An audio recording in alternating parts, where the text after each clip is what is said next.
ಓಂ ಶಂಕರಂ ಶಂಕರಾಚಾರ್ಯಂ ಕೇಶವಂ ಬಾದರಾಯಣಂ ಸೂತ್ರಭಾಷ್ಯಕೃತೌ ವಂದೇ ಭಗವಂತೌ ಪುನಃ ಪುನಃ ಭಗವಂತೌ ಪುನಃ ಪುನಃ.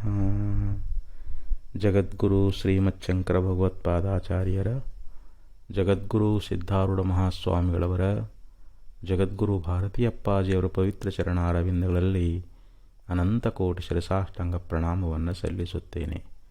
ಶ್ರವಣಾಪೇಕ್ಷ ತಮ್ಮೆಲ್ಲರಿಗೂ ಅನೇಕ ಶರಣಾರ್ಥಿಗಳು. ವಿವೇಕ ಚೂಡಾಮಣಿ 392ನೇ ಶ್ಲೋಕ. ಆಕಾಶವನ್ನಿರ್ಮಲ ನಿರ್ವಿಕಲ್ಪ ನಿಸ್ಸೀಮ ನಿಸ್ಪಂದನ ನಿರ್ವಿಕಾರಂ ಅಂತರ್ಬಹಿಃಶೂನ್ಯಮನನ್ಯಮದ್ವಯಂ ಸ್ವಯಂ ಬ್ರಹ್ಮ ಸ್ವಯಂ ಪರಂ ಬ್ರಹ್ಮ ಕಿಮಸ್ತಿ ಬೋಧ್ಯಂ. ಈ ಒಂದು ಶ್ಲೋಕದಲ್ಲಿ ಶ್ರೀಮಚ್ಛಂಕರ ಭಗವತ್ಪಾದಾಚಾರ್ಯರು ಆ ಪರಬ್ರಹ್ಮದ ಸ್ವರೂಪ ಅನ್ನುವಂಥದ್ದು ನಾವೇ ಆಗಿದ್ದೀವಿ ಅನ್ನುವಂಥ ವಿಚಾರವನ್ನು ಬಹು ಸುಂದರವಾಗಿ ನಿರೂಪಣೆ ಮಾಡ್ತಾ ಇದ್ದಾರೆ. ಇಲ್ಲಿ ಯಾಕಂದರೆ ನಮಗೆ ಪರಬ್ರಹ್ಮದ ಅರಿವು ನಮಗಿಲ್ಲ. ನಾವು ಅಜ್ಞಾನವಶಾತ್ ದೇಹಾದಿಗಳಲ್ಲೇ ನಾವು ಆತ್ಮಬುದ್ಧಿಯುಳ್ಳವರಾಗಿ ದೇಹವೇ ನಾನು ಅಂತ ನಾವು ತಿಳ್ಕೊಂಡ್ಬಿಟ್ಟಿದ್ದೀವಿ. ಇದರಿಂದಲೇ ನಮಗೆ 84 ಲಕ್ಷ ಜೀವರಾಶಿಗಳಲ್ಲಿ ಪುನಃ ಪುನಃ ಜನ್ಮವನ್ನು ಪಡಿತಾ ಇದ್ದೀವಿ. ಈ ಅನಾತ್ಮವಾಗಿರುವಂಥ ದೇಹದಲ್ಲಿ ಯಾವ ಆತ್ಮಬುದ್ಧಿಯನ್ನು ಮಾಡಿಕೊಂಡಿದ್ದೀವಿ ಇದು ತೊಲಗಬೇಕಂತಾರೆ. ಈ ಅನಾತ್ಮಬುದ್ಧಿ ಇರೂ ಪರ್ಯಂತರವಾಗಿ ನಮಗೆ ಜನ್ಮ ಮರಣಗಳು ದೂರ ಆಗುವುದಿಲ್ಲ. ಯಾಕಂದ್ರೆ ನಮ್ಮ ನಿಜಸ್ವರೂಪವನ್ನು ನಾವು ಮರೆತು ಬಿಟ್ಟಿದ್ದೀವಿ. ನಮಗೆ ಶಾಸ್ತ್ರಗಳು, ಗುರುಗಳು ನಮ್ಮ ಸ್ವರೂಪದ ಬಗ್ಗೆ ಸಾಕಷ್ಟು ವಿಚಾರವನ್ನು ಉಪದೇಶ ಮಾಡ್ತಾ ಇದ್ದಾವೆ. ಅವುಗಳನ್ನು ನಾವು ಏಕಾಗ್ರ ಚಿತ್ತದಿಂದ ಶ್ರವಣ ಮಾಡಿ ಆ ಸ್ವರೂಪದ ಅನುಸಂಧಾನವನ್ನು ಮಾಡಿದ್ದಾದರೆ ನಮಗೆ ನಿಜವಾದ ಆತ್ಮದರ್ಶನ ಅನ್ನುವಂಥದ್ದು ಆಗ್ತದೆ. ಅದಕ್ಕೆ ಇಲ್ಲಿ ಆ ಪರಬ್ರಹ್ಮ ಸ್ವರೂಪ ಅದು ಹೇಗಿದೆ ಅನ್ನುವಂಥ ಒಂದು ವಿಚಾರವನ್ನು ಇಲ್ಲಿ ತಿಳಿಸ್ತಾ ಇದ್ದಾರೆ. ಆಕಾಶವನ್ನಿರ್ಮಲ ನಿರ್ವಿಕಲ್ಪ. ಆಕಾಶವತ್ ಅಂದರೆ ಆಕಾಶದಂತೆ. ಆಕಾಶ ಅನ್ನುವಂಥದ್ದು ಹೇಗೆ ಪರಿಪೂರ್ಣವಾಗಿ ನಿರ್ಮಲ ಸ್ವರೂಪವಾಗಿದೆಯೋ,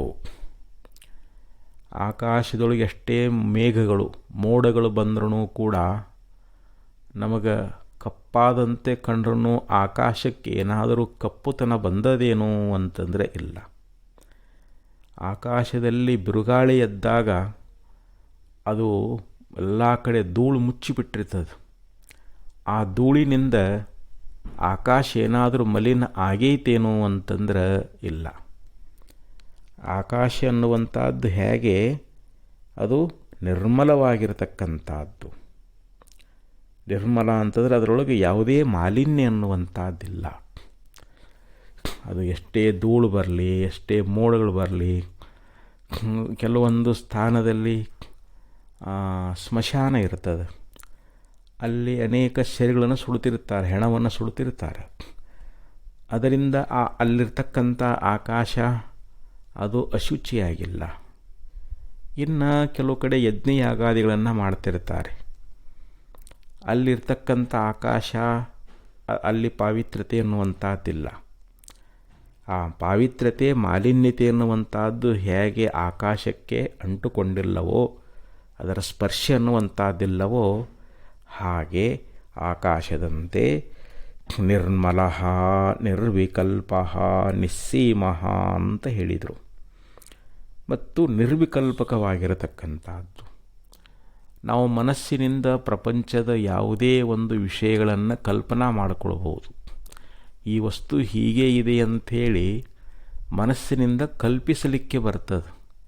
ಯಾಕಂದರೆ ನಾಮರೂಪಗಳಿಂದ ಕೂಡಿಕೊಂಡಿರ್ತಕ್ಕಂಥ ವಸ್ತುವನ್ನು ನಾವು ಇಂದ್ರಿಯಗಳಿಂದ ಗ್ರಹಣ ಮಾಡ್ತೀವಿ, ಕಣ್ಣಿನಿಂದ ನೋಡ್ತೀವಿ, ಆ ವಸ್ತುವಿನ ಬಗ್ಗೆ ಕಿವಿಯಿಂದ ಕೇಳ್ತೀವಿ, ಅದನ್ನು ಮನಸ್ಸಿನಿಂದ ನಾವು ಚಿಂತನೆ ಮಾಡ್ತೀವಿ. ಆದರೆ ಇಲ್ಲಿ ಶುದ್ಧವಾಗಿರತಕ್ಕಂಥ ಆ ನಿರ್ವಿಕಲ್ಪಕವಾಗಿರುವಂಥದ್ದು ಯಾವುದು ಅಂತಂದರೆ ಅದು ಪರಬ್ರಹ್ಮ ಸ್ವರೂಪ ಅಂತ ಹೇಳ್ತಾರೆ. ಅದಕ್ಕೆ ಇಲ್ಲಿ ಆಕಾಶವತ್ ನಿರ್ಮಲ ನಿರ್ವಿಕಲ್ಪ ನಿಸ್ಸೀಮ ಅಂತ ಹೇಳಿದರು. ನಿಸ್ಸೀಮ ಅಂತಂದರೆ ಅದು ಅಪಾರವಾಗಿರತಕ್ಕಂಥದ್ದು. ಈ ಭೂಮಿಗೆ ಒಂದು ಸೀಮಾ ಹೇಳಬಹುದು. ಭೂಮಿಯ ವಿಸ್ತೀರ್ಣವನ್ನು ನಾವು ಅಳತೆ ಮಾಡಬಹುದು. ನಾವು ಹೊಲ ಮನೆ ಎಲ್ಲನೂ ಅಳತೆ ಮಾಡ್ತೀವಿ, ನಮ್ಮ ಶರೀರಾದಿಗಳನ್ನು ನಾವು ಅಳತೆ ಮಾಡ್ತೀವಿ. ಆದರೆ ಈ ಬ್ರಹ್ಮವಸ್ತು ಅನ್ನುವಂಥದ್ದು ಅದನ್ನು ನಾವು ಅಳತೆ ಮಾಡಿ ಹೇಳಕ್ಕೆ ಬರ್ತದೇನೋ ಅಂತಂದರೆ ಇಲ್ಲ. ಅದು ನಿಸ್ಸೀಮವಾಗಿರತಕ್ಕಂಥದ್ದು, ಸೀಮಾರಹಿತವಾಗಿರುವಂಥದ್ದು. ಆಕಾಶವನ್ನು ಅಳತೆ ಮಾಡೋಕ್ಕೆ ಬರಂಗಿಲ್ಲ.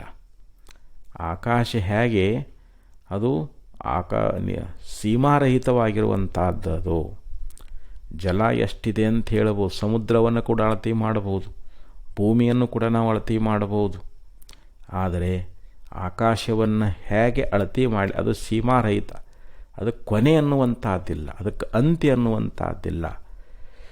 ಆದರೆ ಜ್ಞಾನದಿಂದ ಆಕಾಶ ಬಾಧಿತ ಆಗ್ತದೆ. ಆದರೆ ಬ್ರಹ್ಮವಸ್ತು ಅನ್ನುವಂಥದ್ದು ಅದು ಅಬಾಧಿತವಾಗಿರತಕ್ಕಂಥದ್ದು. ಆದ್ದರಿಂದ ಅದಕ್ಕೆ ಸೀಮಾರಹಿತ ಅಂತ ಕರೀತಾ ಇದ್ದಾರೆ. ಅದಕ್ಕೆ ನಿಸ್ಸೀಮ ನಿರ್ವಿಕಾರಂ, ಮತ್ತು ಅದು ವಿಕಾರರಹಿತವಾಗಿರುವಂಥದ್ದು ಅಂತ ಹೇಳಿದರು. ಅದರಲ್ಲಿ ಯಾವುದೇ ರೀತಿಯಾಗಿರ್ತಕ್ಕಂಥ ಒಂದು ಸ್ಪಂದನ ಅನ್ನುವಂಥದ್ದಿಲ್ಲ. ಆ ಬ್ರಹ್ಮವಸ್ತು ಅನ್ನುವಂಥದ್ದು ಸ್ಪಂದನವಿಲ್ಲದಂಥ ಸ್ವರೂಪ ಅಂತ, ವಿಕಾರವಿಲ್ಲದಂಥದ್ದು ಅಂತ. ನಿಸ್ಪಂದನ ನಿರ್ವಿಕಾರಂ ಅಂತ ಹೇಳಿದರು. ಈಗ ಜಗತ್ತಿನಲ್ಲಿ ನಾವು ಪಂಚಭೂತಗಳಲ್ಲಿ ಸ್ಪಂದನವನ್ನು ನೋಡ್ತಾ ಇದ್ದೀವಿ. ಭೂಮಿಯೊಳಗೂ ಕೂಡ ಶಬ್ದವನ್ನು ನಾವು ಕೇಳ್ತಾ ಇದ್ದೀವಿ. ಜಲದಲ್ಲಿ ಜುಳು ಜುಳು ಅನ್ನುವಂಥ ಶಬ್ದವನ್ನು ಕೇಳ್ತೀವಿ. ಅಗ್ನಿಯಲ್ಲಿ ಬುಗು ಬುಗು ಅನ್ನುವಂಥ ಶಬ್ದವನ್ನು ಕೇಳ್ತೀವಿ. ಗಾಳಿಯೊಳಗೂ ಕೂಡ ಬಿರುಗಾಳಿ ಬೀಸಿದಾಗ ಅಲ್ಲಿಯೂ ಕೂಡ ಶಬ್ದವನ್ನು ಕೇಳ್ತೀವಿ. ಇದು ಶಬ್ದಗುಣಕಂ ಆಕಾಶಂ ಅಂತಾರೆ. ಆಕಾಶ ಶಬ್ದಗುಣದಿಂದ ಕೂಡಿಕೊಂಡದ. ಆ ಶಬ್ದ ಎಲ್ಲ ಭೂತಗಳಲ್ಲಿ ನಾವು ಕಂಡು ಬರ್ತದೆ. ಶಬ್ದ ಆ ವಾಯುವಿನಲ್ಲಿ ಅದ, ಜಲದಲ್ಲಿ ಅದ, ಅಗ್ನಿಯಲ್ಲಿ ಅದ, ಭೂಮಿಯಲ್ಲಿ ಅದ. ಅಲ್ಲಿ ಸ್ಪಂದನ ಅನ್ನುವಂಥದ್ದು, ಪಂಚಭೂತಗಳಲ್ಲಿ ಸ್ಪಂದನ ಉಂಟಾಗ್ತದೆ. ಆದರೆ ಈ ಬ್ರಹ್ಮವಸ್ತುವಿನಲ್ಲಿ ಯಾವುದೇ ರೀತಿಯಾಗಿರ್ತಕ್ಕಂಥ ಸ್ಪಂದನ ಇಲ್ಲದೇ ಇರತಕ್ಕಂಥದ್ದು, ಅದು ಸ್ಪಂದನ ರಹಿತವಾಗಿರುವಂಥದ್ದು ಅಂತ ಹೇಳಿಸಿಕೊಳ್ತದೆ. ಅಷ್ಟೇ ಅಲ್ಲ, ನಿರ್ವಿಕಾರಂ, ಅದಕ್ಕೆ ಯಾವುದೇ ವಿಕಾರ ಅನ್ನುವಂಥದ್ದಿಲ್ಲ. ಅವಯವವುಳ್ಳಂಥ ವಸ್ತು ಅದು ಆಕಾರದಿಂದ ಕೂಡಿಕೊಂಡಿರ್ತದೆ, ಅದು ವಿಕಾರವನ್ನು ಹೊಂದುತ್ತದೆ. ಈಗ ನಮ್ಮ ಶರೀರ ಇಟ್ಕೊಳ್ರಿ. ಈ ಶರೀರ ಅನ್ನುವಂಥದ್ದು ಇದು ಷಡ್ಭಾವಿಕಾರಗಳಿಂದ ಕೂಡಿಕೊಂಡದ ಅಂತ ಹೇಳ್ತಾರೆ. ಅಸ್ಥಿತೆ, ಜಾಯತೆ, ವರ್ಧತೆ, ವಿಪರಿಣಮತೆ, ಅಪಕ್ಷೀಯತೆ, ವಿನಶ್ಯತಿ ಅಂಥೇಳಿ ಇಲ್ಲಿ 6 ವಿಕಾರಗಳನ್ನು ನಾವು ಶರೀರದಲ್ಲಿ ಕಾಣ್ತಾ ಇದ್ದೀವಿ. ತಾಯಿ ಗರ್ಭದಲ್ಲಿ ಇತ್ತು ಅಂತ ಹೇಳಿಸ್ಕೊಳ್ತದೆ, ತಾಯಿ ಗರ್ಭದಿಂದ ಹುಟ್ಟಿತು ಅಂತ ಹೇಳಿಸ್ಕೊಳ್ತದೆ, ಅದು ಮತ್ತೆ ಬೆಳೀತದೆ, ಹುಟ್ಟಿದ್ದ ಹಾಗೆ ಇರಂಗಿಲ್ಲ, ಅದು ವರ್ಧತೆ. ಬೆಳೆದು ವಿಪರಿಣಮತೆ, ಅದು ಪರಿಣಾಮ ಹೊಂದುತ್ತಾ ಹೋಗ್ತದೆ. ಮತ್ತು ಅಪಕ್ಷೀಯತೆ, ಮುಂದೆ ಯಾವಾಗ ಮುಪ್ಪು ಬರ್ತದೋ ಆವಾಗ ಶರೀರ ಕ್ಷೀಣ ಹಾಕ್ಕೊಂತ ಹೋಗ್ತದೆ. ಕೊನೆಗೊಂದು ದಿವಸ ವಿನಶ್ಯತಿ, ನಾಶವನ್ನು ಪಡೆಯುವಂತಾಗ್ತದೆ. ಆದರೆ ಈ ಪ್ರಪಂಚದೊಳಗೆ ಪ್ರತಿಯೊಂದು ವಸ್ತುಗಳು ವಿಕಾರವನ್ನು ಪಡಿತಾವೆ. ಈ ಪ್ರಕೃತಿ ಅನ್ನುವಂಥದ್ದು ಸತ್ವ, ರಜ, ತಮ ಅನ್ನುವಂಥ ತ್ರಿಗುಣಗಳಿಂದ ಕೂಡಿಕೊಂಡದ. ಇದು ವಿಕಾರಶೀಲವಾಗಿರತಕ್ಕಂಥದ್ದು, ನಶ್ವರವಾಗಿರತಕ್ಕಂಥದ್ದು. ದೇಹಾದಿಗಳಂತೆ ಈ ಪ್ರಕೃತಿಯೂ ಕೂಡ ನಶ್ವರವನ್ನು ಹೊಂದುತ್ತದೆ. ಪ್ರಳಯ ಕಾಲದಲ್ಲಿ ಇದು ಕೂಡ ಲಯಾಗಿ ಹೋಗಿಬಿಡುತ್ತದೆ. ಆದರೆ ಆತ್ಮವಸ್ತು ಅನ್ನುವಂಥದ್ದು ಅದು ನಿರವಯವ, ಅದರಲ್ಲಿ ಯಾವುದೇ ಅವಯವ ಅನ್ನುವಂಥದ್ದಿಲ್ಲ. ಅದು ವಿಕಾರ ಇಲ್ಲದೇ ಇರತಕ್ಕಂಥದ್ದು, ನಿರ್ವಿಕಾರವಾಗಿರುವಂಥದ್ದು. ಮತ್ತೆ ಹೇಳ್ತಾರೆ ಅಂತರ್ಬಹಿ ಶೂನ್ಯಂ. ಈಗ ನಾವು ಪ್ರಪಂಚದೊಳಗೆ ಒಳಗ ಹೊರಗ ಅಂತ ಶಬ್ದ ಪ್ರಯೋಗವನ್ನು ಮಾಡ್ತೀವಿ. ಈ ಮನೆ ಒಳಗಂತೀವಿ, ಮನೆ ಹೊರಗಂತೀವಿ. ಹಂಗೆ ನಮ್ಮ ಶರೀರದ ಒಳಗಂತೀವಿ, ಶರೀರದ ಹೊರಗಂತೀವಿ. ಇಲ್ಲಿ ನಾವು ಒಳಗ ಹೊರಗ ಅಂತ ಪ್ರಪಂಚದ ವಸ್ತುಗಳಲ್ಲಿ ನಾವು ಅದನ್ನು ಹೇಳ್ಬೋದು. ಆದರೆ ಒಳಗ ಹೊರಗ ಶೂನ್ಯವಾಗಿರತಕ್ಕಂಥದ್ದು, ಒಳಗೆ ಹೊರಗೆ ಅನ್ನುವಂಥದ್ದು ಆ ಬ್ರಹ್ಮವಸ್ತುವಿನಲ್ಲಿ ಏನಾದರೂ ಅದೇನು ಅಂತಂದರೆ ಇಲ್ಲ. ಯಾಕಂದರೆ ಪರಿಚ್ಛಿನ್ನವಾಗಿರುವಂಥ ವಸ್ತುವಿನಲ್ಲೇ ನಾವು ಒಳಗೆ ಹೊರಗೆ ಅನ್ನುವಂಥ ವಸ್ತುವನ್ನು ಹೇಳಬಹುದೇ ಹೊರತು, ವಿಷಯವನ್ನು ಹೇಳಬಹುದೇ ಹೊರತು, ಯಾವುದು ಪರಿಪೂರ್ಣವಾಗಿರುವಂಥ ಅಖಂಡವಾಗಿರುವಂಥ ವಸ್ತುವಿನಲ್ಲಿ ಅಲ್ಲಿ ಅಂತರ್ಬಹಿಶೂನ್ಯಂ ಅಂತ ಹೇಳಿದರು. ಒಳಗೆ ಹೊರಗೆ ಅನ್ನುವಂಥ ಶಬ್ದವೇ ಅಲ್ಲಿ ಪ್ರಯೋಗ ಆಗೋದಿಲ್ಲ ಅಂತ ಹೇಳ್ತಾ ಇದ್ದಾರೆ. ಯಾಕಂದರೆ ಅದು ಅದ್ವಿತೀಯವಾಗಿರುವಂಥದ್ದು ಅಂತ. ಸ್ವಗತ ಭೇದರಹಿತವಾಗಿರುವಂಥ ವಸ್ತು ಯಾವುದು ಅಂತಂದರೆ ಅದು ಶುದ್ಧವಾಗಿರತಕ್ಕಂಥ ಬ್ರಹ್ಮ. ಈಗ ನಾವು ಒಂದು ಮರ ಇದೆ ಅಂತ ತಿಳ್ಕೊಳ್ರಿ. ಆ ಮರದಲ್ಲಿ ಬಡ್ಡೆ ಬೇರೆ, ಟೊಂಗೆಗಳು ಬೇರೆ, ಅದಕ್ಕಿನ್ನೂ ಟಿಸಲುಗಳಿರ್ತಾವೆ, ಮುಂದೆ ಅದಕ್ಕೆ ಕಾಂಡಗಳಿರ್ತಾವೆ, ಎಲೆ ಇರ್ತದೆ, ಹೂವು ಆಗ್ತದೆ, ಕಾಯಿ ಆಗ್ತದೆ.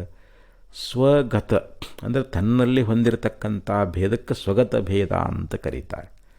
ಈ ಮಾನವ ಶರೀರ ಅದ, ಕಾಲುಗಳೇ ಬೇರೆ, ಕೈಗಳೇ ಬೇರೆ, ಹೊಟ್ಟೆ ಬೇರೆ, ತಲೆ ಬೇರೆ. ನೋಡಿ, ಇವೆಲ್ಲ ಬೇರೆ ಬೇರೆ ಅವಯವಗಳು. ಈ ಎಲ್ಲ ಅವಯವಗಳ ಭೇದದಿಂದ ಕೂಡಿಕೊಂಡಿರ್ತಕ್ಕಂಥದ್ದೇ ಇದು ಸ್ವಗತ ಭೇದ ಅಂತ. ಹಂಗೆ ಬ್ರಹ್ಮವಸ್ತುವಿಗೆ ಏನಾದರೂ ತಲೆ, ಕಾಲು, ಕೈ, ಹೊಟ್ಟೆ ಇಂಥವೇನಾದರೂ ಅವಯವಗಳಿದ್ದಿದ್ರೆ ನಾವು ಸ್ವಗತ ಭೇದವನ್ನು ಹೇಳಲಿಕ್ಕೆ ಬರ್ತಿತ್ತು. ಆದರೆ ಬ್ರಹ್ಮನಿಗೆ, ಅವನಿಗೆ ಯಾವುದೇ ತಲೆ ಇಲ್ಲ, ಕಾಲಿಲ್ಲ, ಕೈ ಇಲ್ಲ, ಹೊಟ್ಟೆ ಇಲ್ಲ, ಯಾವುದೊಂದು ಅವಯವಗಳು ಇಲ್ಲದೇ ಇರುವುದರಿಂದ ಅದು ಸ್ವಗತ ಭೇದ ಶೂನ್ಯವಾಗಿರತಕ್ಕಂಥದ್ದು ಅಂತ ಇಲ್ಲಿ ಅಂತರ್ಬಹಿ ಶೂನ್ಯಂ ಅಂತ ಹೇಳಿದರು. ಒಳಗೂ ಹೊರಗೂ ಭೇದ ಶೂನ್ಯವಾಗಿರುವಂಥದ್ದು ಯಾವುದು ಅಂತಂದರೆ ಅದುವೇ ಪರಬ್ರಹ್ಮ. ಮತ್ತು ಅನನ್ಯಂ, ಅದು ತನಗಿಂತಲೂ ಬೇರೆ ಮತ್ತೊಂದೇನಾದರೂ ಅದೇನು ಬ್ರಹ್ಮ. ಅದು ಏಕಮೇವ ಅದ್ವಿತೀಯ ಅಂತ ಶ್ರುತಿ ಹೇಳ್ಕೊಂಡು ಬರ್ತದೆ. ಸದೇವ ಆಸೀತ್ ಇದಮಗ್ರೆ, ಇದಂ ಅಗ್ರೆ. ಈ ನಾಮರೂಪ ಪ್ರಪಂಚ ಉತ್ಪತ್ತಿ ಪೂರ್ವದಲ್ಲಿ ಏನಿತ್ತು ಅಂತಂದರೆ ಏಕಮೇವ ಅದ್ವಿತೀಯಂ ಬ್ರಹ್ಮ. ಸದೇವ ಸೌಮ್ಯ ಇದಮಗ್ರಮಾಸೀತ್ ಏಕಮೇವ ಅದ್ವಿತೀಯಂ ಬ್ರಹ್ಮ. ಈ ಸ್ವಗತ ಸಜಾತಿ ವಿಜಾತಿ ಭೇದರಹಿತವಾಗಿರ್ತಕ್ಕಂಥ ಒಂದು ಸದ್ರೂಪ ಬ್ರಹ್ಮವಸ್ತು ಒಂದೇ ಇತ್ತು ಸೃಷ್ಟಿಪೂರ್ವದಲ್ಲಿ. ಆನಂತರದಲ್ಲಿ ಉತ್ಪತ್ತಿ ಕ್ರಮವನ್ನು ಹೇಳ್ಕೊಂಡು ಬಂದಿದ್ದಾರೆ. ಸೋ ಕಾಮಯತ ಬಹುಶ್ಯಾಂ ಪ್ರಜಾಯೇಯ ಅಂಥೇಳಿ, ತಸ್ಮಾದ್ವಾಯು ತಸ್ಮಾದಾತ್ಮ ಆಕಾಶಂಭೂತ ಆಕಾಶಾದ್ವಾಯು ವಾಯುರಗ್ನಿ ಅಭ್ಯ ಪೃಥ್ವಿ ಪೃಥ್ವಿಯ ಔಷಧೇಭ್ಯ ಅನ್ನಂ ಅಂತ ಸೃಷ್ಟಿ ಪ್ರಕ್ರಿಯೆ ನಂತರದಲ್ಲಿ ಹೇಳ್ಕೊಂಡು ಬಂದಿದ್ದಾರೆ. ಅಂತೂ ಈ ಪರಬ್ರಹ್ಮ ವಸ್ತು ಅದು ಅಲ್ಲಿ ತನಗಿಂತಲೂ ಭೇದ ಬೇರೆ ಏನಾದರೂ ಅದೇನು ಅಂತಂದರೆ ಇಲ್ಲ. ಅದು ಕೇವಲ ಶುದ್ಧವಾದ ಪರಬ್ರಹ್ಮ ಸ್ವರೂಪವೇ ಹೊರತು ಬ್ರಹ್ಮಭಿನ್ನವಾಗಿ ನಾವು ಏನು ತೋರ್ತದೋ ಅದೆಲ್ಲವೂ ಕಲ್ಪಿತ. ಅದು ಮಾಯಾಕಲ್ಪಿತವಾಗಿರ್ತಕ್ಕಂಥದ್ದು, ಅದು ಇಲ್ಲದ್ದು ಅಂತ.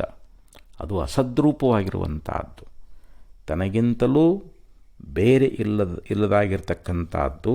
ಅದಕ್ಕೆ ಅನನ್ಯ ಅಂತ.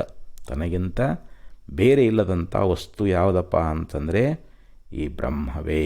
ನಾವು ಅನ್ಬೋದು ಐತಲ್ರಿ ಮತ್ತು ಪ್ರಪಂಚ ತನಗಿಂತಲೂ ಭಿನ್ನವಾಗಿ ಪ್ರಪಂಚ ಐತಲ್ಲ ಅಂತಂದ್ರೆ ಈ ಪ್ರಪಂಚವೂ ಕೂಡ ಇದು ಬ್ರಹ್ಮರೂಪವೇ ಅಂತ ಹೇಳ್ತಾ ಇದ್ದಾರೆ. ಈ ತೋರುವಂಥ ಪ್ರಪಂಚ ಅನ್ನುವಂಥದ್ದು ನಾಮರೂಪಗಳನ್ನು ನಾವು ಬಾಧಿಸಿ ನೋಡಿದಾಗ ಅಲ್ಲಿ ಅಸ್ಥಿಭಾತಿ ಪ್ರಿಯರೂಪವಾಗಿರುವಂಥ ಅಲ್ಲಿ ಸದ್ರೂಪ ಬ್ರಹ್ಮವೇ ನಮಗೆ ಕಾಣ್ತೈತೆ ಹೊರತು ಬ್ರಹ್ಮ ಭಿನ್ನವಾಗಿ ಅಲ್ಲಿ ಉಳಿದದ್ದೇನೂ ಇಲ್ಲ ಅಂತ ಹೇಳ್ಕೊಂಡು ಬಂದರು. ಅದ್ವಯಂ, ಮತ್ತು ಅದು ಅದ್ವಯ ಸ್ವರೂಪವಾಗಿರುವಂಥದ್ದು. ಆ ಪರಬ್ರಹ್ಮ ವಸ್ತು ಅನ್ನುವಂಥದ್ದೇನದ ಅಂತಂದರೆ ಅದು ಅದ್ವಯ ರೂಪವಾಗಿರುವಂಥದ್ದು. ಅದು ಒಂದೇ ಆಗಿರತಕ್ಕಂಥದ್ದು ಪರಂ ಬ್ರಹ್ಮ. ನೋಡಿ, ಪರಂ ಅಂದರೆ ಶ್ರೇಷ್ಠವಾಗಿರತಕ್ಕಂಥ ಬ್ರಹ್ಮವಸ್ತು ಅಂತ. ಇಲ್ಲಿ ಪರಬ್ರಹ್ಮ ಸ್ವರೂಪ ಬೃಹದ್ದು ರೂಪತ್ವಾದ್ ಬ್ರಹ್ಮ ಇತ್ಯುಚ್ಯತೆ. ಯಾವುದು ಅತ್ಯಂತ ದೊಡ್ಡದಾಗಿರತಕ್ಕಂಥದ್ದು, ಯಾವುದು ಯಾಕಂದರೆ ಆ ಬ್ರಹ್ಮವಸ್ತುವಿನಿಗಿಂತಲೂ ಮತ್ತೊಂದು ದೊಡ್ಡ ವಸ್ತು ಯಾವುದಾದರೂ ಅದೇನು ಅಂತಂದರೆ ಇಲ್ಲ. ಅಂದರೆ ಎಲ್ಲದಕ್ಕಿಂತಲೂ ದೊಡ್ಡದಾಗಿರ್ತಕ್ಕಂಥದ್ದು ಅದು ಪರಬ್ರಹ್ಮ ಸ್ವರೂಪ ಅಂತ ಹೇಳ್ತಾರೆ. ಪರ ಅಂದರೆ ಶ್ರೇಷ್ಠ, ಬ್ರಹ್ಮ ಅಂದರೆ ದೊಡ್ಡದಾಗಿರ್ತಕ್ಕಂಥ ವಸ್ತು. ಅದಕ್ಕೆ ಯೋ ವೈ ಭೂಮಾ ತತ್ಸುಖಂ, ಯಾವುದು ಭೂಮಾ ಸ್ವರೂಪವಾಗಿದೆಯೋ ಅದು ಸುಖ ಸ್ವರೂಪವಾಗಿದೆ ಅಂತ ಹೇಳ್ತಾ ಇದ್ದಾರೆ. ನಾಲ್ಪೇ ಸುಖಮಸ್ತಿ, ಅಲ್ಪದರಲ್ಲಿ ಸುಖ ಅನ್ನುವಂಥದ್ದಿಲ್ಲ. ಬ್ರಹ್ಮ ಎಷ್ಟು ದೊಡ್ಡದು ಅಂತಂದರೆ ಅದನ್ನೇ ಉಪನಿಷತ್ತುಗಳಲ್ಲಿ ಗೀತೆಯಲ್ಲಿಯೂ ಕೂಡ ಹೇಳ್ಕೊಂಡು ಬಂದಿದ್ದಾರೆ. ಇಂದ್ರಿಯೇಭ್ಯ ಪರಾಹ್ಯರ್ಥ ಅರ್ಥೇಭ್ಯಶ್ಚ ಪರಂ ಮನಃ ಮನಸ್ಸಸ್ತು ಪರಾಬುದ್ಧಿ ಬುದ್ಧಿರಾತ್ಮ ಮಹಾನ್ ಪರಃ ಮಹತಃ ಪರಮವ್ಯಕ್ತಂ ಅವ್ಯಕ್ತಾತ್ ಪುರುಷ ಪರಃ ಪುರುಷಾನ್ನ ಪರಂ ಕಿಂಚಿತ್ ಸಾ ಕಾಷ್ಟ ಸಾ ಪರಾಗತಿ ಅಂತ ಶ್ರುತಿ ಹೇಳ್ತು. ಇಂದ್ರಿಯಗಳಿಗಿಂತಲೂ ವಿಷಯಗಳು ಬಹಳ ಸೂಕ್ಷ್ಮ ವ್ಯಾಪಕ. ವಿಷಯಗಳಿಗಿಂತಲೂ ಮನಸ್ಸು ಬಹಳ ಸೂಕ್ಷ್ಮದ, ಮನಸ್ಸಿಗಿಂತಲೂ ಬಹಳ ಬುದ್ಧಿ ಇನ್ನೂ ಸೂಕ್ಷ್ಮದ. ಬುದ್ಧಿರಾತ್ಮ ಮಹಾನ್ ಪರಃ, ಬುದ್ಧಿಗಿಂತಲೂ ಮಹತ್ತತ್ವ ಅನ್ನುವಂಥದ್ದು ಅತ್ಯಂತ ವ್ಯಾಪಕ ಮತ್ತು ಸೂಕ್ಷ್ಮವಾಗಿರತಕ್ಕಂಥದ್ದು. ಈ ಮಹತ್ತತ್ವಕ್ಕಿಂತಲೂ ಅವ್ಯಕ್ತ ತತ್ವ ಅನ್ನುವಂಥದ್ದು ಅದು ಇನ್ನೂ ಸೂಕ್ಷ್ಮವಾಗಿರುವಂಥದ್ದು. ಅತಿ ಸೂಕ್ಷ್ಮವಾಗಿರುವಂಥ ವಸ್ತು ಯಾವುದು, ವ್ಯಾಪಕವಾದ ವಸ್ತು ಯಾವುದು ಅಂತಂದರೆ ಅದು ಕೇವಲ ಪರಬ್ರಹ್ಮ. ಸಾ ಕಾಷ್ಟ ಸಾ ಪರಾಗತಿ. ಆ ಅವ್ಯಕ್ತತ್ವಕ್ಕಿಂತಲೂ ಶ್ರೇಷ್ಠವಾಗಿರ್ತಕ್ಕಂಥ ನಾವು ಪುರುಷ ಅಂತೇನು ಕರಿತೀವಿ ಅದುವೇ ಇಲ್ಲಿ ಪರಬ್ರಹ್ಮ. ಅದಕ್ಕಿಂತಲೂ ಮತ್ತೊಂದು ಯಾವುದೂ ಇಲ್ಲ ಅಂತಾರೆ. ಅದಕ್ಕಿಂತಲೂ ವ್ಯಾಪಕ ಸೂಕ್ಷ್ಮವಾಗಿರುವಂಥದ್ದು ಅಂದರೆ ಪರಿಪೂರ್ಣವಾಗಿರ್ತಕ್ಕಂತಹ ಇನ್ನೊಂದು ವಸ್ತು ಅದೇನು ಅಂತಂದರೆ ಇಲ್ಲ. ಅಂಥ ಪರಬ್ರಹ್ಮ ಸ್ವರೂಪವೇ ಇಲ್ಲಿ ಅಹಮಸ್ಮಿ ಅಂದರೆ ನಾವಾಗಿದ್ದೀವಿ ಅಂತ. ಪರಬ್ರಹ್ಮವೇ ಇಲ್ಲಿ ಸ್ವಯಂ ಬೋಧ್ಯಂ ಕಿಂ ಅಸ್ತಿ, ಇನ್ನು ಬೇರೆ ತಿಳಿತಕ್ಕಂಥದ್ದು ಯಾವುದಿದೆ ಅಂತ ಕೇಳ್ತಾ ಇದ್ದಾರೆ. ಅಂಥ ಪರಬ್ರಹ್ಮ ಸ್ವರೂಪವೇ ಅದು ನಮ್ಮ ಸ್ವರೂಪ ಆಗಿಬಿಟ್ಟದು. ಸ್ವಯಂ ಪರಬ್ರಹ್ಮ ಬ್ರಹ್ಮ ಕಿಮಸ್ತಿ ಬೋಧ್ಯಂ. ನೋಡಿ, ಇಂಥ ಏನು ಆಕಾಶದಂತೆ ನಿರ್ಮಲವಾಗಿರತಕ್ಕಂಥದ್ದು, ನಿರ್ವಿಕಲ್ಪವಾಗಿರ್ತಕ್ಕಂಥದ್ದು, ನಿಸ್ಸೀಮವಾಗಿರುವಂಥದ್ದು. ಅಂದರೆ ಹೇಗೆ ಆಕಾಶದಲ್ಲಿ ಯಾವುದೇ ಮಲಿನತೆ ಅನ್ನುವಂಥದ್ದಿಲ್ಲವೋ ಮತ್ತು ನಿರ್ವಿಕಾರವಾಗಿರ್ತಕ್ಕಂಥದ್ದು, ಹಾಗೆ ಸೀಮಾರಹಿತವಾಗಿರುವಂಥದ್ದು, ಹಾಗೆ ಬ್ರಹ್ಮವಸ್ತು ಕೂಡ ಇಲ್ಲಿ ನಿರ್ಮಲವಾಗಿ ನಿರ್ವಿಕಲ್ಪಕವಾಗಿ ಅಪಾರವಾಗಿರುವಂಥದ್ದು ಬ್ರಹ್ಮ. ಮತ್ತಲ್ಲಿ ಯಾವುದೇ ನಿಸ್ಪಂದನ ನಿರ್ವಿಕಾರಂ, ಅಲ್ಲಿ ಯಾವುದೇ ಸ್ಪಂದನ ಅನ್ನುವಂಥದ್ದು, ಬ್ರಹ್ಮದೊಳಗೆ ಸ್ಪಂದನ ಅನ್ನುವಂಥದ್ದಿಲ್ಲ, ಅಲ್ಲಿ ಯಾವುದೇ ಕಂಪನ ಅನ್ನುವಂಥದ್ದಿಲ್ಲ. ಅದರಂತೆ ಅದು ವಿಕಾರವಿಲ್ಲದೆ ಇರತಕ್ಕಂಥ ವಸ್ತು ಪರಬ್ರಹ್ಮ ವಸ್ತು. ಅಂತರ್ಬಹಿಶೂನ್ಯಂ ಅಂದರೆ ಸ್ವಗತ ಸಜಾತಿ ವಿಜಾತಿ ಭೇದರಹಿತವಾಗಿರುವಂತಹ ಆ ಯಾವ ತನಗಿಂತಲೂ ಬೇರೆ ಇಲ್ಲದೇ ಇರತಕ್ಕಂಥದ್ದು ಅದ್ವಯವಾಗಿರುವಂಥದ್ದು ಪರಬ್ರಹ್ಮ ಸ್ವರೂಪವೇ ತಾನಾಗಿದ್ದಾನೆ ಅಂತ. ನೋಡಿ, ಇಂಥ ವಸ್ತು ಪರಿಪೂರ್ಣ ಪರಬ್ರಹ್ಮ ಸ್ವರೂಪವೇ ತಾನು ಇದ್ದುಕೊಂಡು ಇವ ಏನಂತಾನ, ನಾನೇ ಬೇರೆ ಪರಮಾತ್ಮನೇ ಬೇರೆ, ಜಗತ್ತೇ ಬೇರೆ, ಜಗತ್ತೇ ತೋರ್ತು ಅದೇ ಸತ್ಯ ಅಂತ ನಾವು ಕಲ್ಪಿಸಿಕೊಂಡಿದ್ದೀವಿ. ಇದರಿಂದಲೇ ನಮಗೆ ದುಃಖ ಅನ್ನುವಂಥದ್ದು ಪ್ರಾಪ್ತಿಯಾಗಿದೆ ಅಂತ ಹೇಳ್ತಾ ಇದ್ದಾರೆ. ಮತ್ತು ಇದಕ್ಕಿಂತಲೂ ಬೇರೆ ಯಾವುದಾದರೂ ತಿಳಿತಕ್ಕಂಥದ್ದು ಯಾವುದಾದರೂ ಅದೇನು ಅಂದರೆ ಸರ್ವಾತ್ಮಕವಾಗಿರ್ತಕ್ಕಂಥ ಪರಮಾತ್ಮ ತತ್ವವನ್ನು ಅರಿತುಕೊಂಡು ಬಳಿಕ ತಿಳಿತಕ್ಕಂಥದ್ದು ಏನೂ ಉಳಿಯುವುದಿಲ್ಲ ಅಂತ. ಅದಕ್ಕೆ ಒಂದನ್ನು ತಿಳಿದು ಎಲ್ಲವನ್ನು ತಿಳಿದಂತಾಗಿರಬೇಕು. ಅಲ್ಲಿ ಶ್ವೇತಕೇತುವನ್ನು ಕುರಿತು ಉದ್ದಾಲಕ ಮಹರ್ಷಿಗಳು, ನೋಡಪ್ಪ, ಏನಾಶ್ರುತಂ ಶ್ರುತಂ ಭವತಿ ಅಮತಂ ಮತಂ ಅವಿಜ್ಞಾತಂ ವಿಜ್ಞಾತಂ ಭವತಿ. ಯಾವುದನ್ನು ಕೇಳಿದರೆ ಎಲ್ಲವನ್ನು ಕೇಳಿದಂತಾಗಿರಬೇಕು, ಯಾವುದನ್ನು ತಿಳ್ಕೊಂಡ ಮೇಲೆ ಎಲ್ಲವನ್ನು ತಿಳ್ಕೊಂಡಂತೆ ಆಗಿರಬೇಕು. ಅಂಥದ್ದೇನಾದರೂ ನೀನು ತಿಳ್ಕೊಂಡೇನು ಅಂತಂದಾಗ, ಓ, ನನ್ನ ಗುರುಗಳು ಇದನ್ನು ಹೇಳಿಕೊಟ್ಟಿಲ್ಲ. ಒಂದನ್ನು ತಿಳಿದ್ರೆ ಏಕವಿಜ್ಞಾನ ಸರ್ವ ವಿಜ್ಞಾತಂ ಭವತಿ. ಒಂದನ್ನು ತಿಳಿದು ಎಲ್ಲವನ್ನು ತಿಳಿದಂತೆ ಆಗಿರಬೇಕು. ಅಂಥ ವಿದ್ಯೆ ನನ್ನ ಗುರುಗಳು ಹೇಳಿಕೊಟ್ಟಿಲ್ಲವಲ್ಲ ಅಂತ ಆವಾಗ ಅದನ್ನು ತಂದೆಯನ್ನೇ ಗುರು ಅಂತ ಭಾವಿಸಿ, ಗುರುಗಳೇ ನನಗೆ ಹೇಳಿಕೊಡ್ರಿ ಅಂತೇಳಿ ಈ ಪ್ರಕಾರವಾಗಿ ಉದ್ಧಾಲಕ ಮಹರ್ಷಿಗಳು ಯಾವ ಶ್ವೇತಕೇತುವನ್ನು ಕುರಿತು ಆತ್ಮೋಪದೇಶವನ್ನು ಮಾಡುವಂಥವರಾಗ್ತಾ ಇದ್ದಾರೆ. ಇಲ್ಲಿ ತನ್ನ ಮಗನಾಗಿರ್ತಕ್ಕಂಥ ಶ್ವೇತಕೇತು ಆ ಬ್ರಹ್ಮತತ್ವವನ್ನು ನನಗೆ ಉಪದೇಶ ಮಾಡಿರಿ, ಅದನ್ನು ನನಗೆ ಹೇಳಿಕೊಡ್ರಿ ಅಂತಂದಾಗ ಛಾಂದೋಗ್ಯೋಪನಿಷತ್ನಲ್ಲಿ ತತ್ವಮಸಿ ಮಹಾವಾಕ್ಯವನ್ನು, ಆ ಶುದ್ಧ ಪರಬ್ರಹ್ಮ ಸ್ವರೂಪವೇ ನೀನದಿ ಎನ್ನುವಂಥ ವಿಚಾರವನ್ನು ಅಲ್ಲಿ 9 ದೃಷ್ಟಾಂತಗಳಿಂದ ಉಪದೇಶ ಮಾಡುವಂಥವರಾಗಿದ್ದಾರೆ ಅಂಥೇಳಿ ಈ ಒಂದು ಶ್ಲೋಕದಲ್ಲಿ ಉಪದೇಶ ಮಾಡಿಕೊಂಡು ಬಂದು ಮತ್ತೆ ಮುಂದಿನ ಶ್ಲೋಕದಲ್ಲಿ ಹೇಳ್ತಾರೆ, ವಕ್ತವ್ಯಂ ಕಿಮು ವಿದ್ಯತೆತ್ರ ಬಹುಧಾ ಬ್ರಹ್ಮೈವ ಜೀವಸ್ವಯಂ ಬ್ರಹ್ಮೈತಜ್ಜಗದಾತತಂ ಸಕಲಂ ಬ್ರಹ್ಮಾದ್ವಿತೀಯಂ ಶ್ರುತಿಃ ಬ್ರಹ್ಮೈವಾಹಮಿತಿ ಪ್ರಬುದ್ಧಮತಯಃ ಸಂತ್ಯಕ್ತಬಾಹ್ಯಾಸ್ಫುಟಂ ಬ್ರಹ್ಮೀಭೂಯ ವಸಂತಿ ಸಂತತಚಿದಾನಂದಾತ್ಮನೈತದ್ಧ್ರುವಂ. ವಕ್ತವ್ಯಂ ಯಮು ವಿದ್ಯತೆ ಅತ್ರ ಬಹುಧಾ. ಅತ್ರ ಅಂದರೆ ಇಲ್ಲಿ ಬಹುಧಾ ವಕ್ತವ್ಯಂ ಕಿಂ ವಿದ್ಯತೆ. ಇಲ್ಲಿ ಅನೇಕ ವಿಧವಾಗಿ ಹೇಳ್ತಕ್ಕಂಥದ್ದು ಏನಿದೆ ಅಂತ ಹೇಳ್ತಾ ಇದ್ದಾರೆ. ಈ ಪರಬ್ರಹ್ಮ ವಿಷಯಕವಾಗಿ ಬಹುವಿಧವಾಗಿ ಅನೇಕ ಪ್ರಕಾರವಾಗಿ ಹೇಳ್ತಕ್ಕಂಥದ್ದು ಇಲ್ಲಿ ಏನಿದೆ? ಯಾಕಂದರೆ ಇಲ್ಲಿ ಜೀವ ಸ್ವಯಂ ಬ್ರಹ್ಮ ಏವ, ಜೀವೋ ಬ್ರಹ್ಮೈವ ನಾಪರ ಅಂತ ಆಚಾರ್ಯ ಹೇಳ್ತಾರೆ. ಇಲ್ಲಿ ಜೀವನು ಸ್ವತಃ ಏನದಾನ ಅಂತಂದ್ರೆ ಅವನು ಬ್ರಹ್ಮವೇ ಅದಾನ ಅಂತ. ಅವನಿಗೆ ತನ್ನ ಮೂಲ ಸ್ವರೂಪದ ಜ್ಞಾನ ಅನ್ನುವಂಥದ್ದಿಲ್ಲ. ಜೀವ ತನ್ನನ್ನು ತಾನು ಮರೆತಿದ್ದಾನೆ.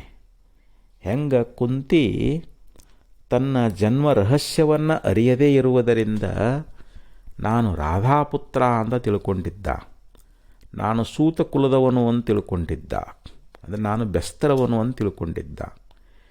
ಯಾವಾಗ ಕೃಷ್ಣ ಪರಮಾತ್ಮನ ಉಪದೇಶ ಆಯಿತು ಮತ್ತು ಕುಂತಿ ಬಂದು ಹೇಳಿದ್ಲು, ಕರ್ಣ ನೀನು ನನ್ನ ಮಗನೇ ಆಗಿದ್ದಿ ಅಂಥೇಳಿ ಅವನ ಜನ್ಮ ವೃತ್ತಾಂತವನ್ನು ತಿಳಿಸಿಕೊಟ್ಟಾಗ ಆವಾಗ ಕರ್ಣನಿಗೇನು ಜ್ಞಾನ ಆಯಿತು? ಓಹೋ, ನಾನು ಕ್ಷತ್ರಿಯನೇ ಇದ್ದೀನಿ.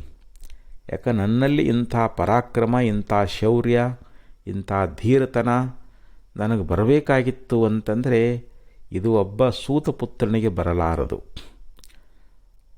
ಒಬ್ಬ ಬೆಸ್ತರನಿಗೆ ಬರಲಾರದು. ಇದು ನಾನು ನಿಜವಾಗಿಯೂ ಕುಂತಿಪುತ್ರನೇ ಇದ್ದೀನಿ ಅನ್ನುವಂಥ ಜ್ಞಾನೋದಯ ಹೇಗಾಯಿತೋ ಹಾಗೆ ನಮಗೂ ಕೂಡ ಈ ದೇಹ ಸಂಘವನ್ನು ಮಾಡಿಕೊಂಡು ಈ ದೇಹದಲ್ಲಿದ್ದುಕೊಂಡು ಇಲ್ಲಿ ಜೀವ ಏನಂತಾನ, ನಾನು ದೇಹ ಅಂದರೆ ನಾನು ಹುಟ್ಟೀನಿ, ನಾನು ಸಾಯ್ತೀನಿ, ಇಂದ್ರಿಯಗಳಲ್ಲಿ ನಾನು ನೋಡ್ತೀನಿ, ನಾನು ಕೇಳ್ತೀನಿ, ನಾನು ಮಾತಾಡ್ತೀನಿ, ನಾನು ಹೋಗ್ತೀನಿ, ನಾನು ಕೊಡ್ತೀನಿ.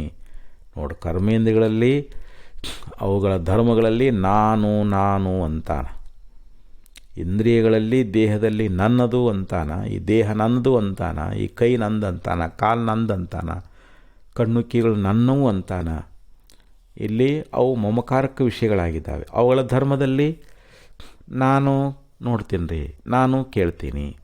ನೋಡು, ಕೇಳೋದು ಶ್ರೋತ್ರದ ಧರ್ಮ, ನೋಡೋದು ಕಣ್ಣಿನ ಧರ್ಮ, ಗಮನಾಗಮನ ಕಾಲಿನ ಧರ್ಮ, ಕೊಡೋದು ತಗೊಳ್ಳೋದು ಕೈ ಧರ್ಮ.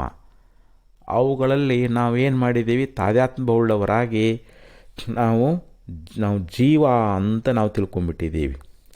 ಆದರೆ ಇಲ್ಲಿ ಜೀವನು ಸ್ವತಃ ಏನದನವನು ಸ್ವಯಂ ಬ್ರಹ್ಮ ಏವ, ಅವನು ಬ್ರಹ್ಮವೇ ಆಗಿದ್ದಾನೆ. ಆತತಂ ಏತತ್ ಸಕಲಂ ಜಗತ್, ಇಲ್ಲಿ ವ್ಯಾಪಿಸಿರತಕ್ಕಂಥ ಈ ಸಮಸ್ತ ಜಗತ್ತನ್ನುವಂಥದ್ದೇನದು? ನಾವು ಎಲ್ಲ ಕಡೆ ಈ ಜಗತ್ತನ್ನು ನೋಡ್ತೀವಿ, ಪೃಥ್ವಿಯನ್ನು ನೋಡ್ತೀವಿ, ಆಮೇಲೆ ಜಲವನ್ನು ನೋಡ್ತಾ ಇದ್ದೀವಿ, ಅಗ್ನಿಯನ್ನು ನೋಡ್ತೀವಿ, ಆಕಾಶ ವಾಯು ಇವೆಲ್ಲವನ್ನು ನಾವು ನೋಡ್ತೀವಿ. ಎಲ್ಲ ಕೂಡಿದ್ದೇ ಇದೊಂದು ಜಗತ್ತು, ಈ ಪ್ರಪಂಚ ಅನ್ನುವಂತಹದ್ದು. ಇದು ನಮಗೆ ಪ್ರತ್ಯಕ್ಷವಾಗಿ ಈ ಜಗತ್ತು ಗೋಚರ ಆಗ್ತಾ ಇದೆ. ಇದು ವ್ಯಾಪಕವಾಗಿರ್ತಕ್ಕಂಥದ್ದು. ಇಂಥ ವ್ಯಾಪಿಸಿರುವಂಥ ಈ ಜಗತ್ತೆಲ್ಲವೂ ಕೂಡ ಬ್ರಹ್ಮನು, ಇದು ಬ್ರಹ್ಮವೇ. ಅಂದರೆ ಈ ಜಗತ್ತೂ ಕೂಡ ಬ್ರಹ್ಮವೇ, ಜೀವನೂ ಕೂಡ ಬ್ರಹ್ಮವೇ. ಜೀವನು ಸಾಕ್ಷಾತ್ ಅಯಂ ಸ್ವಯಂ ಜ್ಯೋತಿರ್ಭವತಿ. ಅಂದರೆ ಇಲ್ಲಿ ಅಪರೋಕ್ಷನಾಗಿರ್ತಕ್ಕಂಥ ಯಾವ ಪ್ರತ್ಯೇಗಾತ್ಮ ಅವನು ಸ್ವಯಂ ಪ್ರಕಾಶನೇ ಆಗಿದ್ದಾನೆ. ಅತ್ರಾಯಂ ಪುರುಷ ಸ್ವಯಂ ಜ್ಯೋತಿರ್ಭವತಿ ಅಂತ ಶ್ರುತಿ ಎನ್ನುವಂಥದ್ದು ನಮಗೆ ಬೋಧ ಮಾಡುವಂಥದ್ದಾಗ್ತದೆ. ಅಂಥ ಇಲ್ಲಿ ಜೀವ ಕೇವಲ ಬ್ರಹ್ಮರೂಪನೇ, ಜಗತ್ತೂ ಕೂಡ ಬ್ರಹ್ಮವೇ.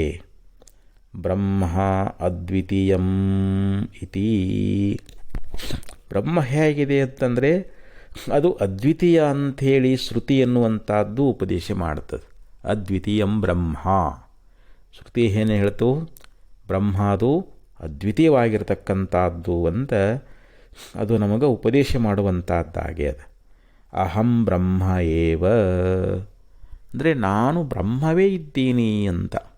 ನಾವು ಪ್ರತಿಯೊಬ್ಬರೂ ತಿಳ್ಕೊಳ್ಬೇಕಾದದ್ದೇನಪ್ಪ ಅಂತಂದ್ರೆ, ನಾನು ಸಂಸಾರಿ, ನಾನು ಪಾಪಿ, ನಾನು ಪುಣ್ಯವಂತ, ನಾನು ದೇಹವುಳ್ಳವನು ಅಂತೇಳಿ ತಿಳ್ಕೊಂಡೇವಲ್ಲ, ಇದನ್ನು ಸಂಪೂರ್ಣವಾಗಿ ತೊರಿಬೇಕಂತಾರೆ. ನಾನು ಬ್ರಹ್ಮವೇ ಇದ್ದೀನಿ ಅಂಥೇಳಿ ಈ ಪ್ರಕಾರವಾಗಿ ಪ್ರಬುದ್ಧ ಮತಯ, ಪ್ರಬುದ್ಧವಾಗಿರ್ತಕ್ಕಂಥ ಬುದ್ಧಿಯುಳ್ಳವರು. ಅಂದರೆ ಯಾರ ಬುದ್ಧಿ ಅನ್ನುವಂಥದ್ದು ಪ್ರಬುದ್ಧ ಆಗ್ಯದ, ಯಾರು ಅಂಥ ಶ್ರೇಷ್ಠವಾಗಿರತಕ್ಕಂಥ ಒಂದು ಆತ್ಮಬುದ್ಧಿ ಉಳ್ಳವರದಾರ, ಅಂಥ ಯಾವ ಪ್ರಬುದ್ಧವಾಗಿರ್ತಕ್ಕಂಥ ಬುದ್ಧಿಯುಳ್ಳವರು ಏನು ಮಾಡ್ತಾ ಇದ್ದಾರೆ? ಸಂತ್ಯಕ್ತ ಬಾಹ್ಯಾ. ಈ ಬಾಹ್ಯ ವಸ್ತುಗಳು ಅಂತೇನದಾವಲ್ಲ, ಈ ಜಗತ್ತಿನಲ್ಲಿರ್ತಕ್ಕಂಥ ಅನೇಕ ವಿಷಯಾದಿಗಳು, ಈ ದೇಹಾದಿ ವಿಷಯಗಳ ಮೇಲೆ ನಾವು ಅತ್ಯಂತ ಮೋಹಿತರಾಗಿಬಿಟ್ಟಿದ್ದೀವಿ. ಅವುಗಳಲ್ಲೇ ಸುಖಬುದ್ಧಿಯನ್ನು ಮಾಡಿಕೊಂಡಿದ್ದೀವಿ. ಇಂಥ ಪರಿಪೂರ್ಣವಾಗಿರತಕ್ಕಂಥ ಪರಬ್ರಹ್ಮ ವಸ್ತುವೇ ನಾನು ಅಂತ ನಮಗೆ ನಿಶ್ಚಯ ಆಯಿತು ಅಂತಂದರೆ, ಅಂಥ ಪ್ರಬುದ್ಧ ಬುದ್ಧಿ ಎನ್ನುವಂಥದ್ದು ನಮಗೆ ಉಂಟಾಯಿತು ಅಂತಂದರೆ, ಸಂತ್ಯಕ್ತ ಬಾಹ್ಯಾ ಅಂದ್ರೇನು? ಬಾಹ್ಯ ವಸ್ತುಗಳನ್ನು ಸಂಪೂರ್ಣ ಬಿಟ್ಟು ಅವುಗಳನ್ನು ಸಂಪೂರ್ಣವಾಗಿ ತ್ಯಾಗ ಮಾಡಿ ಅಂತ. ಆ ಬಾಹ್ಯ ವಿಷಯಗಳಲ್ಲಿ ಯಾವ ಆತ್ಮಬುದ್ಧಿ ಸುಖಬುದ್ಧಿಯನ್ನು ನಾವು ಮಾಡಿಕೊಂಡಿದ್ದೀವಿ, ಅವುಗಳನ್ನು ನಾವು ಸಂಪೂರ್ಣವಾಗಿ ತ್ಯಾಗ ಮಾಡುವಂಥವರಾಗಿ ಸ್ಫುಟಂ ಬ್ರಹ್ಮೀಭೂಯ. ನೋಡಿ, ಇಲ್ಲಿ ಸ್ಫುಟವಾಗಿ ಅಂದರೆ ಸ್ಪಷ್ಟವಾಗಿ ಅಂತ. ಸ್ಪಷ್ಟವಾಗಿ ನಾವು ಪರಬ್ರಹ್ಮ ಸ್ವರೂಪವಾಗಿ ಸಂತತ ಚಿದಾನಂದ ಆತ್ಮನ. ಸಂತತ ಅಂದರೆ ಯಾವಾಗಲೂ ಆ ಚಿದಾನಂದ ಸ್ವರೂಪದಿಂದಲೇ ವಸಂತಿ ಅಂದರೆ ಇರ್ತಾ ಇದ್ದಾರೆ. ಏತತ್ ಧ್ರುವಂ, ಇದು ನಿಶ್ಚಯ ಅಂತ ಹೇಳಿದರು. ಇಲ್ಲಿ ಯಾರು ನಾನೇ ಪರಬ್ರಹ್ಮ ಸ್ವರೂಪ ಅಂತ ತಿಳ್ಕೊಂಡಿದ್ದಾರೋ ಅಂಥ ಬುದ್ಧಿಯನ್ನು ಹೊಂದಿರತಕ್ಕಂಥ ಆತ್ಮಜ್ಞಾನಿಗಳು, ಬ್ರಹ್ಮಜ್ಞಾನಿಗಳು ಅಂತೇನದಾರ, ಅವರು ಬಾಹ್ಯವಾಗಿರತಕ್ಕಂಥ ವಸ್ತುಗಳು, ಇವತ್ತು ಹೊಲ ಆಗಿರಬಹುದು, ಮನೆಯಾಗಿರ್ಬೋದು, ದೇಹ ಆಗಿರ್ಬೋದು, ಮಡದಿ ಆಗಿರ್ಬೋದು, ಮಕ್ಕಳಾಗಿರ್ಬೋದು, ಅವುಗಳಲ್ಲಿರ್ತಕ್ಕಂಥ ವ್ಯಾಮೋಹವನ್ನು ತೊರೆದು ನನ್ನದು ಅನ್ನುವಂಥ ಭಾವನೆಯನ್ನು ತೊರೆದು, ಅದು ನಾನೂ ಅಲ್ಲ ನನ್ನದು ಅಲ್ಲ, ಈ ರೀತಿಯಾಗಿ ಅಹಂಕಾರ ಮಮಕಾರಹಿತರಾಗಿ ಆ ಹೊರಗಿನ ಬಾಹ್ಯ ವಸ್ತುಗಳಲ್ಲಿರ್ತಕ್ಕಂಥ ಆಸಕ್ತಿಯನ್ನು ಬಿಟ್ಟು ಅವುಗಳನ್ನು ಸಂಪೂರ್ಣವಾಗಿ ತ್ಯಾಗ ಮಾಡಿ ಇಲ್ಲಿ ಸ್ಪಷ್ಟವಾಗಿ ತೋರುವಂಥ ಯಾವ ಪರಬ್ರಹ್ಮ ಸ್ವರೂಪ ಅನ್ನುವಂಥದ್ದಲ್ಲ, ಅದನ್ನು ಯಾವಾಗಲೂ ಆ ಚಿದಾನಂದ ಸ್ವರೂಪದಿಂದಲೇ ಆ ಸ್ವರೂಪ ಸ್ಥಿತಿಯೊಳಗನೆ ಇರ್ತಾ ಇದ್ದಾರೆ ಅಂತ. ಇದು ನಿಶ್ಚಯ, ಇದರೊಳಗೇನು ಸಂಶಯ ಇಲ್ಲ ಅಂತ ಹೇಳ್ತಾರೆ. ಇದನ್ನು ನಾವು ನಿಶ್ಚಯ ಮಾಡಿಕೊಳ್ಬೇಕು. ಇದನ್ನು, ಈ ವಿಚಾರವನ್ನು ನಮ್ಮ ಮನಸ್ಸಿನಲ್ಲಿ ಏನಿದು ಸುಳ್ಳು ಹೇಳ್ತಾರೆ ಅಂತ ತಿಳ್ಕೊಳ್ಬಾರ್ದು. ಯಾಕಂದರೆ ಇದು ಆಚಾರ್ಯರ ಒಂದು ಉಪದೇಶ, ವೇದಾಂತದ ಒಂದು ರಹಸ್ಯ ಅನ್ನುವಂಥದ್ದು. ಅದಕ್ಕೆ ನಾವು ಬ್ರಹ್ಮೀಭೂತರಾಗಿ ಇರಬೇಕು ಅಂತ. ಅದಕ್ಕೆ ಏಷಾಬ್ರಾಂಶತಿರ್ಪಾರ್ಥ ನೈನಾಂ ಪ್ರಾಪ್ಯ ಮುಹ್ಯತಿ ಸ್ಥಿತ್ವಾ ಶಾಮಂತ ಕಾಲೇಪಿ ಬ್ರಹ್ಮ ನಿರ್ವಾಣ ಮುರ್ಛತಿ ಅಂತ ಭಗವದ್ಗೀತೆಯಲ್ಲಿ ಭಗವಂತ ಹೇಳಿದಂತೆ ಏಷಾ ಬ್ರಾಹ್ಮಿ ಸ್ಥಿತಿ, ಇದು ಬ್ರಹ್ಮಸ್ವರೂಪವಾಗಿರುವಂಥದ್ದೇನದ ಇದು ಬ್ರಾಹ್ಮಿ ಸ್ಥಿತಿ ಅಂತ ಹೇಳಿಸಿಕೊಳ್ತದೆ. ಆ ಸ್ಥಿತಿಯಿಂದ ಯಾವನು ಇರ್ತಾ ಇದ್ದಾನೋ ನೈನಾಂ ಪ್ರಾಪ್ಯ ಮೋಹಯತೆ, ಅವನಿಗೆ ಯಾವುದೇ ಮೋಹ ಅನ್ನುವಂಥದ್ದಾಗಂಗಿಲ್ಲ. ದೇಹಾದಿಗಳಲ್ಲಿ ಅವನಿಗೆ ಮೋಹ ಇಲ್ಲ. ದೇಹಕ್ಕೆ ಸಂಬಂಧಪಟ್ಟಿರ್ತಕ್ಕಂಥ ಯಾವ ವಸ್ತುಗಳಲ್ಲಿ ಅವನು ಮೋಹಿತನಾಗೋದಿಲ್ಲ. ಯಾಕಂದರೆ ಎಲ್ಲವೂ ಪರಬ್ರಹ್ಮ ಸ್ವರೂಪ, ಎಲ್ಲವೂ ಪರಿಪೂರ್ಣವಾದ ಆತ್ಮನೇ ನಾನು, ಪರಬ್ರಹ್ಮ ಸ್ವರೂಪನೇ ನಾನು ಅಂತ ಅವನು ನಿಶ್ಚಯ ಆಗಿರುವಾಗ ಅವನಿಗೆ ಯಾವ ಭೇದ ಬುದ್ಧಿ ಅನ್ನುವಂಥದ್ದು ಉಳಿತದ. ಹಿಡಿಯುವ ಮೋಹಕವಿಲ್ಲ, ಬಿಡುವ ಬಾಧಕವಿಲ್ಲ, ಪಡೆಯುವ ಗತಿಯಾಸೆ ಮೊದಲಿಲ್ಲ, ಯೋಗಿಗವು ಜಡದೃಶ್ಯಮಿತ್ತೆಯಹುದಾಗಿ ಅಂತ ಹೇಳಿದಂತೆ ಅವನಿಗೆ ಯಾವ ಮೋಹಕವಾಗಿರ್ತಕ್ಕಂಥ ಯಾವ ವಸ್ತೂ ಕೂಡ ಅವನಿಗೆ ಉಳಿಯುವುದಿಲ್ಲ. ಅವನು ಕೇವಲ ಪರಬ್ರಹ್ಮ ಸ್ವರೂಪವನ್ನು ಸ್ಪಷ್ಟವಾಗಿ ಕಾಣ್ತಾ ಆ ಪರಬ್ರಹ್ಮ ಸ್ವರೂಪನೇ ಅವನು ಆಗಿಬಿಟ್ಟಿರ್ತಾ ಇದ್ದಾನೆ. ಅವನಿಗೆ ದೇಹ ಭಾನ ಇರಂಗಿಲ್ಲ. ಹೊರಗಿನ ಪ್ರಪಂಚ ಎಲ್ಲವೂ ಅವನಿಗೆಲ್ಲ ಅವನ ಮನಸ್ಸು ಎಲ್ಲೆಲ್ಲಿ ಹೋಗ್ತದೋ ಆ ಬ್ರಹ್ಮವನ್ನೇ ಅದು ಕಾಣ್ತಾ ಇರ್ತದೆ. ಅಂತಹ ಬ್ರಾಹ್ಮಿ ಸ್ವರೂಪ ಸ್ಥಿತಿಯಲ್ಲಿರ್ತಕ್ಕಂಥ ಯಾವ ಸಚ್ಚಿದಾನಂದ ಗಣಸ್ವರೂಪವಾಗಿರುವಂತಹದ್ದೇ ಅದು ನಮ್ಮ ಸ್ವರೂಪ ಅದ. ಅದನ್ನು ನಾವು ಅರಿತುಕೊಂಡು ಆ ಸ್ವರೂಪ ಸ್ಥಿತಿಯಲ್ಲಿ ಉಳಿದಾಗ ಮಾತ್ರ ನಮಗೆ ಮೋಕ್ಷ ಅನ್ನುವಂಥ ಮಾತನ್ನು ಈ ಶ್ಲೋಕದಲ್ಲಿ ಬಹು ಸುಂದರವಾಗಿ ಆಚಾರ್ಯ ಹೇಳ್ಕೊಂಡು ಬಂದಿದ್ದಾರೆ.